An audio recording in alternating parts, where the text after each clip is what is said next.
የእንግሊዝ ፕሪሚየር ሊግን እንመልከት በእንግሊዝ ፕሪሚየር ሊግ የመጀመሪያ ሳምንት ትላንት ቀጣይ ሁለት ጨዋታዎች ተደርገው ነበር በአሜክስ ስታዲየም ብራይተን ኤንድ ሆቭ አልቢዮን ከቼልሲ የተገናኙበት ጨዋታ ያው የተጠበቀ ጨዋታ ነው በተለይ በቼልሲ በኩል ያሰልጣኝ ፍራንክ ላምፓርድ አዲሱ ቡድን ምን ይመስላል ከባለፈው አመት የበለጠ ኃላፊነትን ይዞ የሚመጣና የበለጠ ውጤት የሚጠበቅበት የተሻለ ውጤት የሚጠበቅበትም ቡድን ነው ያው በዝውውሩ ሰፋ ያለ ተሳትፎ አድርጓል ትልልቅ ዝውውሮችን አድርጓል ፍራንክ ላምፓርድ በተለይ ደግሞ በመጀመሪያው ጨዋታ ላይ እና ሐኪም ዜችና ቤል ቸልዌል ባይሰለፉበት ትላንቱ ጨዋታ ላይ በጉዳት ምክንያት ቲሞ ቨርነር እና ካይ ሃቨርትዝ ተሰልፈዋልና የሁለቱ አዳዲስ ተጫዋቾች በጣም ተስፋ የተጣለባቸው ከፍተኛ ገንዘብ የሚወጣባቸው ተጫዋቾች ናቸውና ቡድኑ ጋር ያላቸው ውህደት ሊመስል ይችላል ቡድኑስ እንዴት የሚጠቅሙ ተጫዋቾች ናቸው ለሚለው ጥያቄ መልስ የሚሰጥ ወይም ፍንጭ የሚታይበት ጨዋታ ስለነበር ትላንት በቼልሲ በኩል በተለይ የተጠበቀ ጨዋታ ነበር ያው ቼልሲ 3-1 ያሸነፈ እንጂ በእንቅስቃሴ ረገድ ቼልሲ ያን ያክል ብልጫ የወሰደበት ጨዋታ አልነበረም ተመጣጣኝ የጨዋታ እንቅስቃሴ ጠንካራ ፉክክር የነበረው ጨዋታ ነው ብራይተን እውነት ከደረጃቸው በላይ ተጫውተው ቼልሲን በደንብ ፈትነውታል ማለት ይቻላል በርግጥ ያው ብራይተን ወልቭስ ሼፊልድ እነዚህ ቡድኖች ባለፈው አመትም ከትልልቆቹ ቡድኖች ጋር ሲገናኙ በጣም ጠንካራ ተፎካካሪ ነበሩ ምናልባት ብራይተን በደረጃ ሰንጠረዡ ያን ያክል በጣም ዝቅተኛ ደረጃ ይዞ ያጠናቀቅ ቢሆንም ወደ 15 14ኛ አካባቢ ደረጃን ይዞ ነው ባለፈው ውድድር አመት ያጠናቀቀው ግን ከትልልቆቹ ቡድኖች ጋር ያላቸው ሪከርድ ጥሩ የሚባለው እነዚህ ቡድኖች ያው ትላንትም ቼልሲን በደንብ የፈተነ የጨዋታ እንቅስቃሴ ነበር ያደረገው በቼልሲ በኩል ያው ግብ በማስቆጠር ገና 23ኛው ደቂቃ ላይ ቀዳሚዎች ነበሩ አዲሱ ፈራሚ ላይ ቲሞ ቨርነር ላይ በተሰራ ጥፋት ጆርጊኒዮ የተገኘው ፍጹም ቅጣት ምት ጆርጊኒዮ አስቆጥሮ 23ኛው ደቂቃ ላይ ቀዳሚ ያደረጋቸው ከረፍት መልስ ደግሞ ሊያንድሮ ትሮሳርድ 54ኛው ደቂቃ ላይ ለብራይተን ግብ አስቆጥሯቸው ሆነው ነበር ከሁለት ደቂቃ በኋላ ነው ቼልሲዎች ዳግም መሪ የሆኑበትን ግብ በሪስ ጄምስ አማካኝነት ያስቆጠሩ 66ኛው ደቂቃ ላይ ደግሞ ኮርት ዙማ እንደዚሁ ከ10 ደቂቃ በኋላ የቼልሲን የማሳረጊያ ግብ አስቆጥሯል ያው እንዳልኩት እድሎችን በመፍጠርም ሆነ በኳስ ቁጥጥር ደረጃ ተመጣጣኝ የሚባል የጨዋታ እንቅስቃሴ ነው ግን እድሎችን የተፈጠሩ እድሎችን በአግባቡ በመጠቀም ቼልሲ የተሻለ ስለነበረ በመጀመሪያ የፕሪሚየር ሊግ ጨዋታው በድል ተወጥቷል ያው ቼልሲ ከፈጠራቸው 5 ንጹህ እድሎች 3ቱን ወደ ግብነት ቀይሯል ብራይተን ከ3ቱ እድሎች ነው አንድ ግብ ያስቆጠረውና እድሎችን ወደ ግብ በመቀየር ያው ቼልሲ የተሻለ ስለነበረ ነው 3 ነጥብ ይዞ የወጣው የሁለቱም ኮንቨርሽን ሬት አሁን ተመለከተው እድሎችን ወደ ግብ የመቀየር ሬትም እንደዚሁ ወይም ንጻሬው ተመሳሳይ ተቀራራቢ የሚባል ነውና ያን ያክል ቼልሲ ብዙ ብልጫ የወሰደበት ጨዋታ አልነበረም ማለት እንችላለን ቼልሲ ከአዲሶቹ ፈራሚዎች ያው ካይ ሃቨርትዝ እና ቲሞ ቨርነር እንደው የተጠቀመ ቲሞ ቨርነር በመጀመሪያው አጋማሽ በጣም ጥሩ ነበር ያው ቀደም ሲል እንዳነሳው ፍጹም ቅጣት ምት ማስገኝቷል ካይ ሃቨርትዝ ግን ያው የተጠበቀውን ያክል ፐርፎርም አላረገም የተጠበቀውን ያክል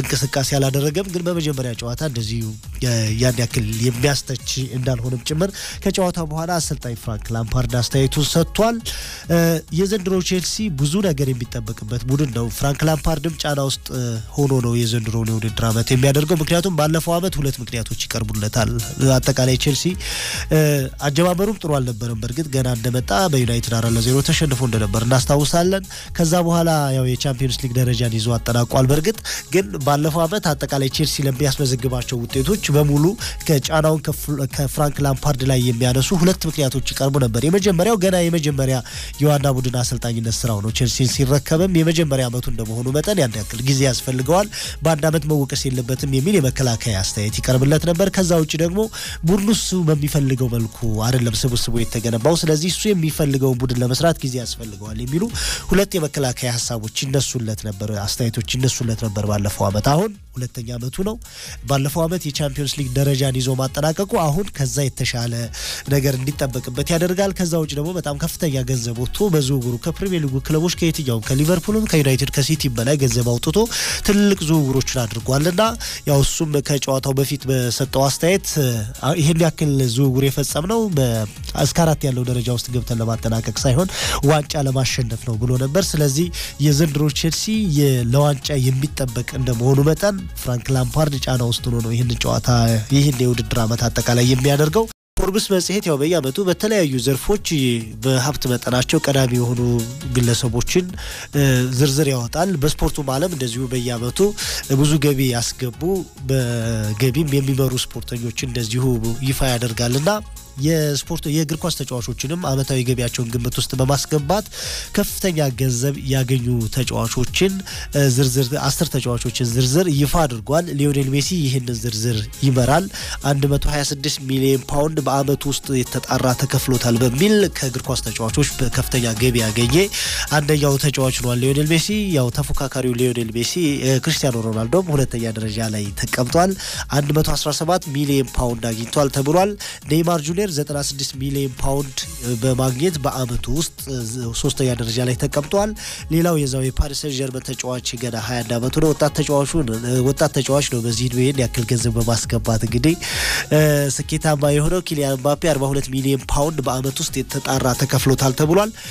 በነገራችን ላይ የክርስቲያኖ ሮናልዶ ለዝውውሩ ዩቬንቱስ ከፍተኛ ገንዘብ ይክፈል እንጂ በደሞዝ ደረጃ ከፍተኛ ገንዘብ አይደለም የሚከፈለውና ክርስቲያኖ ሮናልዶ በአመቱ ካገኘ የተጣራ ገንዘብ አብዛኛውን ድርሻ የሚወስደው ከተለያዩ ሶሻል ሚዲያ ያገኘው ገቢ ነው የሚል መረጃ አብሮ ወጥቷል። ያው በሁሉም ማህበራዊ ሚዲያዎች በርካታ ተከታዮችን በማፍራት ክርስቲያኖ ሮናልዶ ይመራልና ከዛ ያገኘው ገንዘብ ከማስታወቂያ ምናምን ያገኘው ገንዘብ ነው የሚመራው እንጂ በደሞዝ ደረጃ አይደለም የሚል መረጃ እንደዚሁ እየተመለከትኩ ነበር።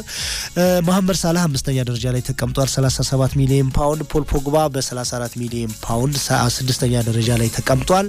አንቷን ግሪዝማን፣ ጋሬት ቤል፣ ሌቫንዶቭስኪና ዴቪድ ዴሃ ደግሞ ቀሪውን ከ7 እስከ 10 ያለውን ደረጃ ይዘዋል። በፎርብስ ዝርዝር መሰረት በአመቱ ከፍተኛ ገንዘብ ያገኙ የእግር ኳስ ተጫዋቾች እነዚህ ናቸው።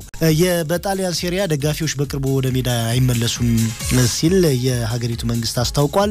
የሀገሪቱ ስፖርት ሚኒስትር የሆኑት ቪቼንዞ ስፓዳፎራ ይህንን የሚፈቅድ ማስተማመኛ ስለሌለ ደጋፊዎችን በቅርቡ ወደ ሜዳ እንመልሳለን ብለን አናስብም ብሏል። አሁን በእንግሊዝ ጥቅምት መጀመሪያ ላይ አርሰናል እንደሚመልስ አረጋግጧል። ደጋፊዎች ወደ ሜዳ እንደሚመለሱ ያው ቁጥራቸው በጣም ትንሽ ቢሆኑም በጀርመንም የተወሰኑ ደጋፊዎች እንዲገቡ ተደርጓል። በፈረንሳይ ያው ቀድሞ ነው የተደረገው። አሁን ያነሳነው የፓሪስ ሰን ዠርመንና የኦሎምፒክ ማርሴይ ጨዋታ ላይ እንኳን 5000 ተመልካቾች ገብተዋል። እንደዚህ አይነት ቀስ በቀስ ደጋፊዎችን ወደ ስታዲየም የመመለስ ጅማሮች አሉ በአውሮፓ። በጣሊያን ግን በቅርቡ ይሄን እናደርግም ሲሉ የሀገሪቱ ስፖርት ሚኒስትር ገልጸዋል። ወደ ዝውውር መረጃዎች ስናመራ አርሰናልን እናስቀድም። አርሰናል አይስላንዳዊውን ግብ ጠባቂ ከዲዦን ለማስፈረም በይፋ ጥያቄ አቅርቧል ተብሏል። ያው ኤሚሊያኖ ማርቲኔዝ ወይም ኤሚ ማርቲኔዝ ወደ አስቶን ቪላ ለማምራት ተቃርቧል። የመጨረሻው ምዕራፍ ላይ ነው የሚገኘው። ስለዚህ እሱን ተተኪ ሆኖ ለበርንሌኖ ተጠባባቂ የሚሆን ግብ ጠባቂ እያሰሰ ነው አርሰናል። የአይስላንዳዊውን ግብ ጠባቂ አሌክስ ሩናርሰንን ለማስፈረም እንግዲህ ዲዦንን ጥያቄ አቅርቦለታል ተብሏል። ይሄ ግብ ጠባቂ 25 አመቱ ነው። በዲዦንም በእርግጥ ሁለተኛ ግብ ጠባቂ ነው። ባለፈው አመት 15 ጨዋታዎችን አድርጓል። በዚህ ውድድር አመት ግን 2 ጨዋታዎች ተደርገዋል። በተለይ ዲዦን በሊግ 2 ጨዋታዎችን አድርጓል። በሁለቱም ላይ አልተሰለፈም ይሄ ግብ ጠባቂ። ስለዚህ አርሰናልን መጥቶ ያው ተጠባባቂ ነው የሚሆነው። በፈረንሳይ በቂ መሰለፍ እድል ወይም የመጫወቻ ጊዜ ባያገኝም የአርሰናሎች ስጋት አይመስልም። ይህንን ተጫዋች ለማስፈረም ወይም ግብ ጠባቂ ለማስፈረም ለዲዦን ይፋዊ ጥያቄ አቅርበዋል ተብሏል።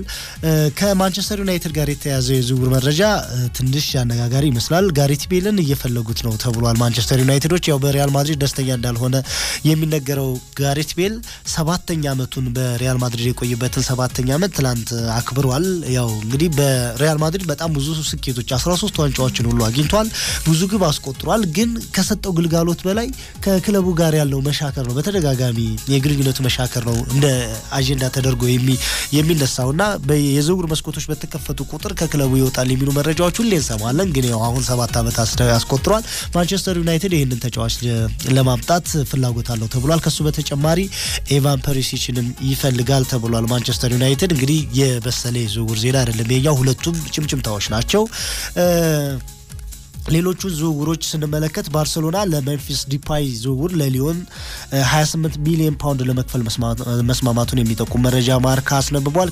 ከተጫዋቹም ጋር ያው በግል ጉዳዮች ላይ መስማማቱን እናስታውሳለን። ከሁለት ሳምንት በኋላ ከቪያሪያል ጋር የውድድር ዓመቱን የመጀመሪያ የላሊጋ ጨዋታ ያደርጋል ባርሴሎና። ለዛ ጨዋታ እንደሚደርስም ጭምር ነው ይጠበቃል ሲል መረጃ የጠቆመው። ሜምፊስ ዲፓይ በሊግ የመጀመሪያ ጨዋታ ዲዦንን 4-1 ሲያሸንፉ ሃትሪክ መስራቱን እናስታውሳለን እና አሰልጣኝ ሮናልዶ ኩማን በብሔራዊ ቡድንም የሚያውቁትን አጥቂ ማስፈረም እንደሚፈልጉ ገና በመጀመሪያ የባርሴሎና ቀን ቆይታቸው ነው የተናገሩት። ስለዚህ ይህንን ተጫዋች ማግኘት እድላቸው ሰፊም ነው ተብሏል። ሊድስ ዩናይትድ ዲሚትሪ ፓይን ለማስፈረም ያቀረበው ጥያቄ በማርሴይ ውድቅ ተደርጎባቸዋል ተብሏል። የሊድስ አሰልጣኝ ማርሴሎ ቤልሳ ይህንን ተጫዋች ከዚህ በፊት በማርሴይ ያውቁታልና ያው ተጫዋቹን ወደ ፕሪሚየር ሊጉ ለመመለስ ጥያቄ አቅርበው ነበር። ግን ኦሎምፒክ ማርሴይ ተጫዋቹን ማቆየትን ምርጫው በማድረግ ጥያቄያቸውን ውድቅ አድርጎባቸዋል ተብሏል። አርካዳይዝ ሚሊክ ወደ ሮማ ሊያመራ መሆኑ ተሰምቷል። ናፖሊና ሮማ በዝውውሩ ዙሪያ መስማማታቸውን ጭምር ስካይ ስፖርት ኢታሊያ ዘግቧል። 25 ሚሊዮን ዩሮ ሮማ ለዚህ ተጫዋች ያወጣል ተብሏል።